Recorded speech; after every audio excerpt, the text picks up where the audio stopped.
just as a muscle will increase under tension and pressure and develop power, so will our spirit. Sometimes I think that God puts us through things because he wants us to develop our spiritual muscles, our faith, our endurance, and our perseverance in him. He wants us to become strong and more so develop this gift of power and faith so we can persevere through life, and so we can kind of maul things down, and so we can take that opportunity to change while we're in the fire, rather than letting the fire kind of mark us and scar us and leave us wounded and less versions of what we should, or less versions of what we want to be. And it's for that reason that I think James chapter 1, he doesn't waste any time in saying that we're supposed to consider it pure joy anytime we face trials, anytime we face temptations, because in doing that, our perseverance is strengthened, and so is our faith. Now, put it this way: you're in a building with 100 people, and that building starts to burn. You hear the fire alarm, you hear the fire drill, and you are just looking for the people around you that you love, and you're just trying to get out the nearest exit. You don't care what's going on. You just want to get out, and you just want to escape with your life. And look, life is the same way. Sometimes when we come across things in life, we just want to get out. We hear that fire alarm, we see the red flags, and man, we just want out. We don't want to learn anything. We just want out of this.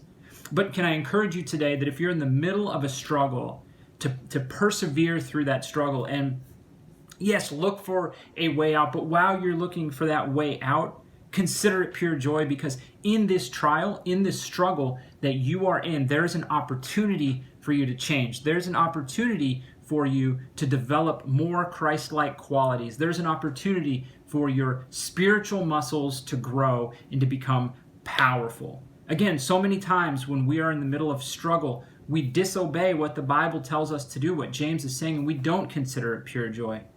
But again, can I encourage you to look at this obstacle in your life, whatever it is, as an opportunity to become more Christ-like. Look at it as an opportunity for the people around you to see Christ working through you. So in a year from now, and in 2 years from now, and a week from now, people can say, he has changed, and they too will come to know God, just through you embracing these trials and persevering. Now look, if there are many trials, the Bible actually says in James chapter 1, when you fall into these temptations, into these trials, these things are unplanned. My daughter was walking the other day, and we said, hey, don't step in that hole, and she fell into the hole, and she started to cry. So, we never know when these types of things are going to happen. And look at it this way, my last thing, look at it this way. If there are many trials that you're in, if there are many struggles and tests and hardships that you're going through, it's even better in a way, because you will be changed even more. You'll be changed and made even going through if you let it. Because in the fire, there are two things that can happen.